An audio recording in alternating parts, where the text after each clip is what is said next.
अजगुरु की छाया पड़े सदगुरु पद अधिकार, विद्या पढ़ गुरु नहीं बने महा कठिन व्यवहार।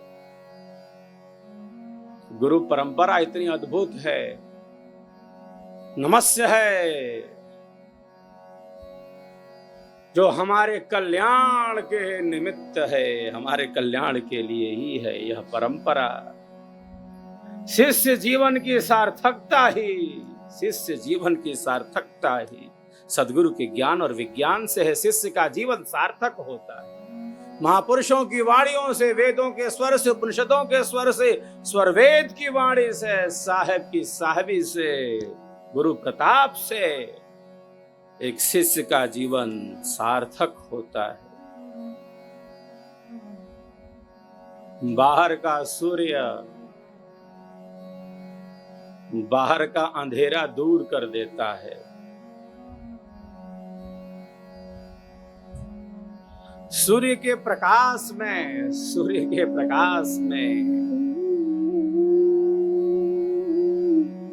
सब वस्तुएं प्रत्यक्ष हो जाती हैं।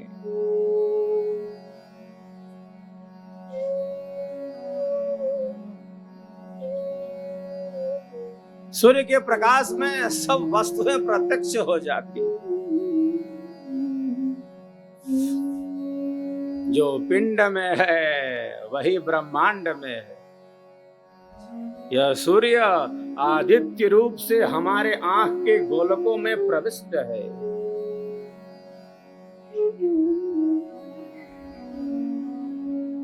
ये वायु पंच प्राण और पंच उप प्राण के रूप में हमारे शरीर में प्रतिष्ठित है।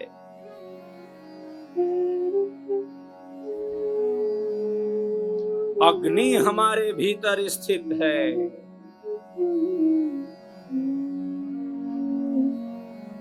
कितने रूप है इसके।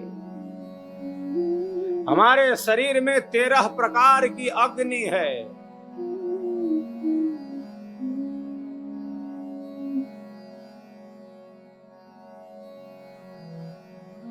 जठराग्नि जिसकी 4 स्थितियां हैं, मूलतः एक है जठराग्नि। पाचन संस्थान का नियंत्रण और जीवन की अनुकूल ऊष्मा, ये अग्नि तत्व का काम है। पंचभूतों की अग्नि, पृथ्वी की अग्नि, अग्नि की भी अग्नि, अग्नि में जो दाहक क्षमता है, वायु की अग्नि, जल की अग्नि, आकाश की अग्नि,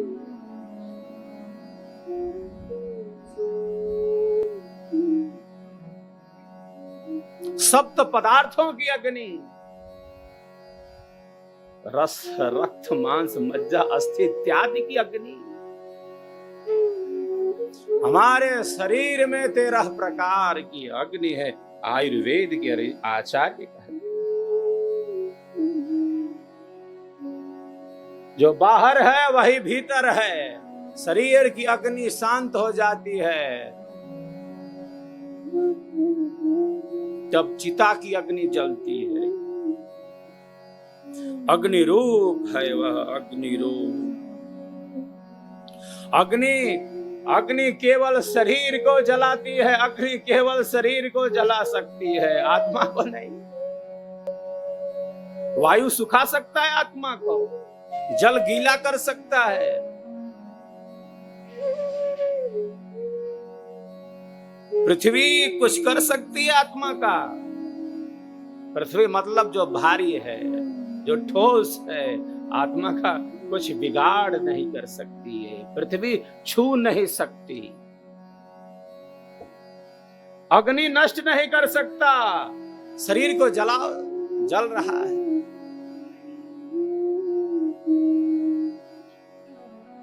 वायु सुखा नहीं सकता।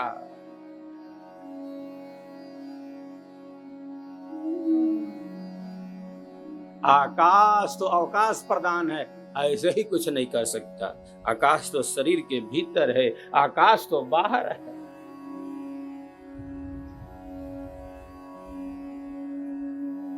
आत्मा को मार ना सके और अब तक न मार सके तो आत्मा को मार नहीं पाएगा कोई। वो नित्य है, सनातन है, सहज है, निरंतर है, सदैव है।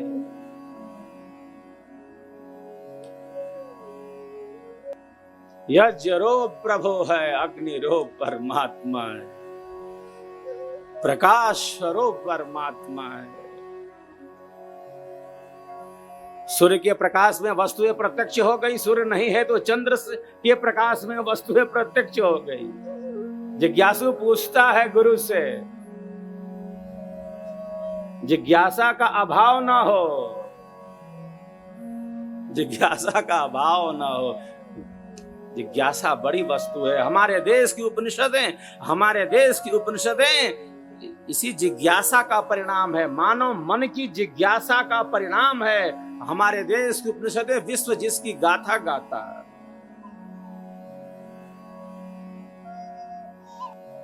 है। जिज्ञासा बिल्कुल सहज भाव से अपने कल्याण के लिए। जिज्ञासा में क्या भाव है? जिज्ञासा में बस स्वयं का जो संशय है वह दूर करने की इच्छा है, उसी को जिज्ञासा कहते हैं। इसमें जानने की इच्छा है, अन्य कोई भाव नहीं है। देखिए मैं कैसा पूछ सकता हूं, मेरे अंदर ऐसी क्षमता है, मैं क्या पूछता हूं। अभी कोई दिखावटी भाव नहीं है उसमें। जिज्ञासा में सहज भाव है। शिष्य अपना कल्याण चाहता है, 3-5 से कोई मतलब नहीं उसको। शिष्य अपना संशय दूर करना चाहता है। शिष्य का यह कर्तव्य है, शिष्य का अधिकार है।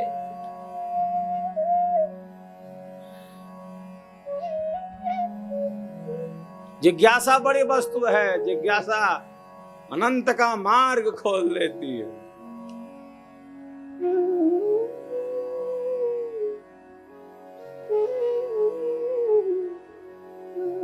उपनिषद उपसमीप बैठना, निषद गुरु के समीप बैठना, संगति ठीक रखना, श्रेष्ठ संगति रखना। संगति अपना असर दिखाती है, संगति अपना असर दिखाती है।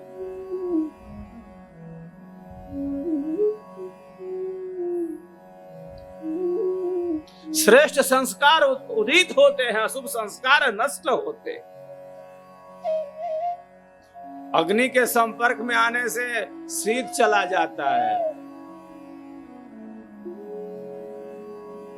सूर्य के प्रकाश में आने से अंधेरा रहता है। अंधेरा कहाँ है? अंधेरे का कोई अस्तित्व नहीं। अंधेरा कुछ है नहीं। अंधेरा मतलब प्रकाश नहीं है। बात ये है। अंधेरे का कोई अस्तित्व नहीं। प्रकाश का अभाव ही अंधेरा है। प्रकाश नहीं है ऐसा कैसे कह सकते हैं?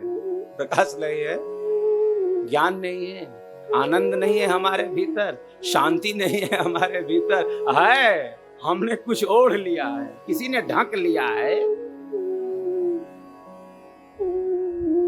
बादलों ने घेर रखा है। प्रकाश नहीं है का क्या मतलब? सूर्य नहीं है, अरे बादलों ने ढक लिया है वो नहीं है, ऐसा कैसे?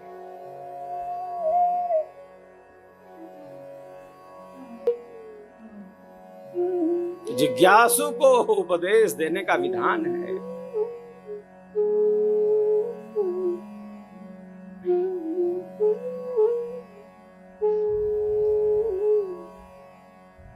और जानना केवल स्वयं के संशय को दूर करने के लिए, स्वयं के कल्याण की इच्छा है। और शिष्य का अधिकार है, शिष्य का कर्तव्य है। दोनों है, ये कर्तव्य भी है, अधिकार भी।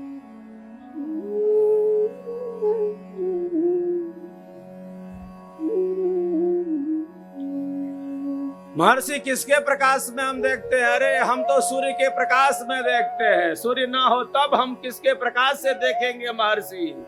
तब चंद्रमा का प्रकाश है। चंद्रमा ना हो तब वस्तुएं कैसे प्रत्यक्ष होंगी महर्षि? तब प्रत्यक्ष होंगी। विद्युत अग्नि का प्रकाश है तब। जब विद्युत अग्नि भी ना हो तब किसका प्रकाश होगा महर्षि? तो वाणी प्रकाश का माध्यम बनती है।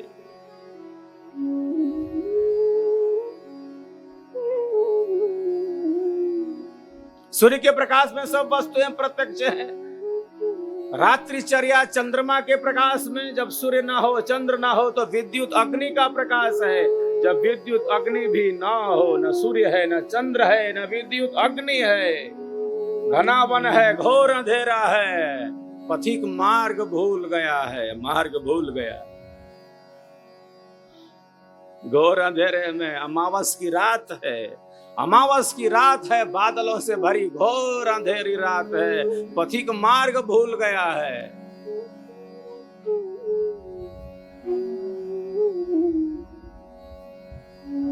किधर जाएगा? कहाँ प्रकाश मिलेगा? न सूर्य है न चंद्र है न विद्युत है न अग्नि है। दूसरा पथिक बोलता है, मैं मार्ग में यहाँ खड़ा हूं, यहाँ आ जाओ प्यारे। वहां वाणी प्रकाश का माध्यम है, वहां वाणी अग्नि का कार्य कर रही है, वो प्रकाश फैला रहे। वाणी भी ना हो तब जिज्ञासु पूछता है महर्षि से, जिज्ञासा का अभाव नहीं। जब सूर्य भी ना हो, चंद्र भी ना हो, विद्युत अग्नि भी ना हो, ये वाणी भी ना हो प्रभु, वाणी में भी वही है, मौन में भी वही है।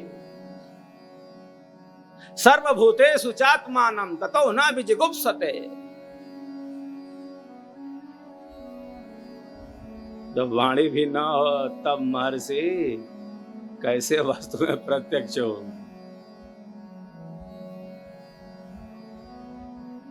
महर्षि क्या कहते हैं? योयम विज्ञानमयः प्राणेषु, योयम विज्ञानमयः प्राणेषु हृदयंतर ज्योति पुरुषः।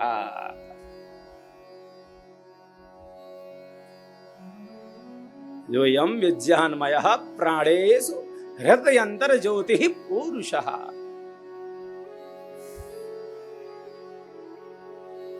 जो हृदय की आंतरिक ज्योति है,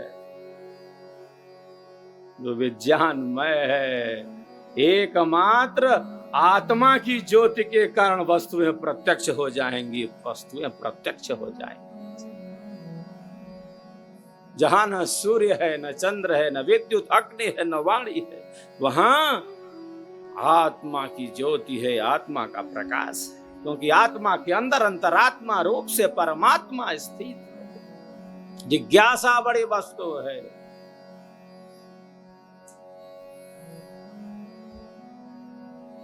गुरु इसीलिए है कि अंधेरा दूर हो हमारा। गुरु शब्द का अर्थ ही है यही। गो मतलब अंधकार, रू दूर करने वाला, उस अंधकार को दूर करने वाला।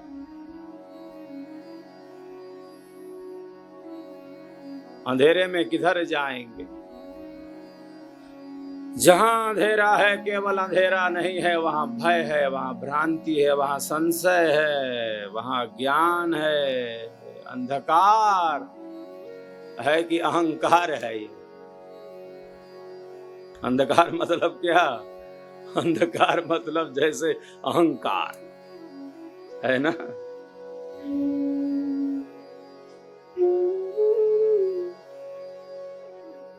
अहंकार मतलब अंधकार। और कैसा कैसा अहंकार जो हमारे जीवन की सहजता, सरसता, सरलता, स्वाभाविकता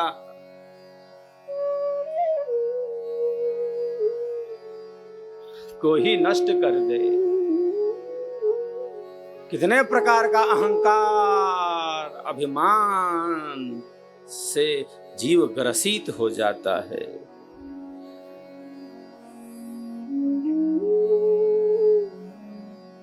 और जिससे जीवन की सहजता, सरसता, सरलता, स्वाभाविकता नष्ट हो जाती है। भिन्न भिन्न प्रकार का अहंकार है।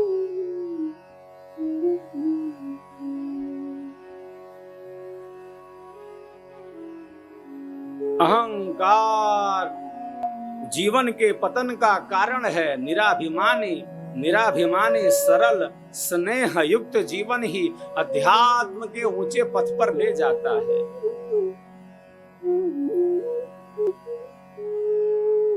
अध्यात्म के ऊंचे पथ के लिए तो सहजता ही चाहिए, स्वाभाविकता ही तो चाहिए।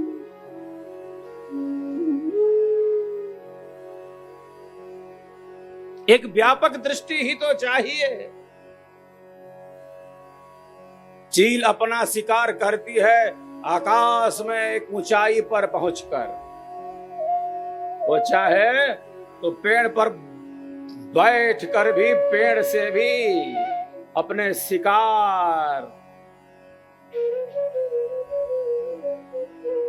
का काम तमाम कर सकता है। वो एक ऊंचाई पर उड़ती है, एक व्यापकता में स्थित है। वह दृष्टि हमें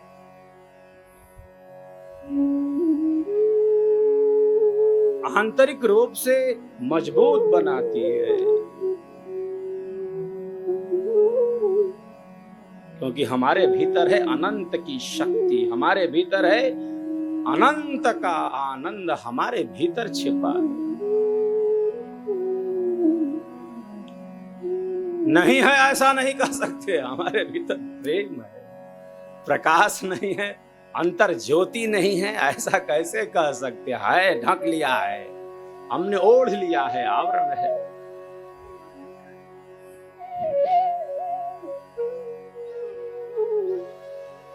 मूर्तिकार मूर्ति बना रहा है, मूर्तिकार मूर्ति बना रहा है। एक व्यक्ति देखना चाहता है मूर्ति कैसे बनती है, देख रहा है कि ये तो छेनी हथौड़ी से पत्थर तोड़ रहा।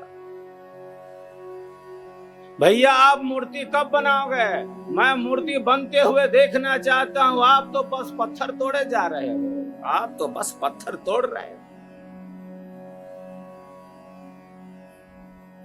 मूर्ति कहाँ है?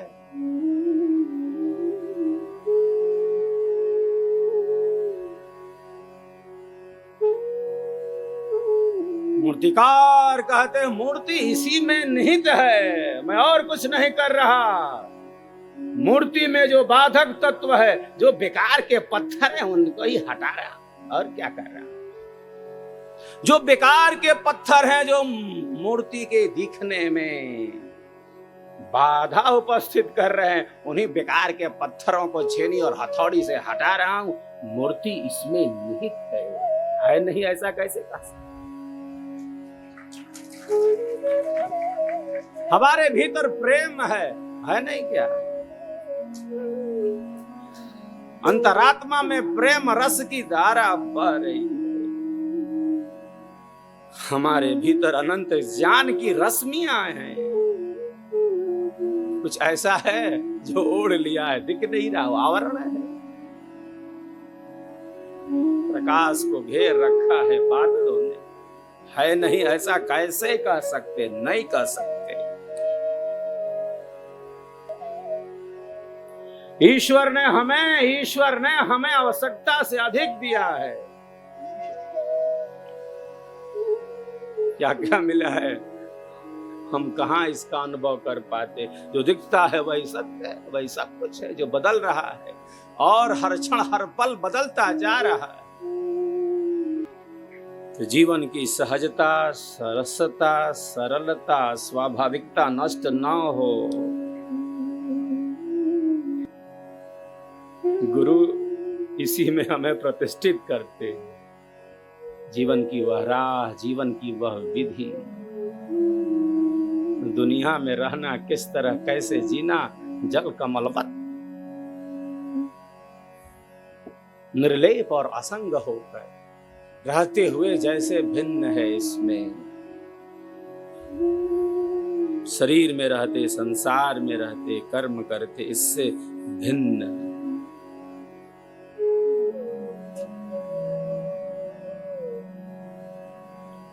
दुनिया में हूँ, दुनिया का तलबगार नहीं, बाजार से गुजरा हूँ, बाजार से गुजरा हूँ, खरीदार नहीं हूँ, खरीदार नहीं।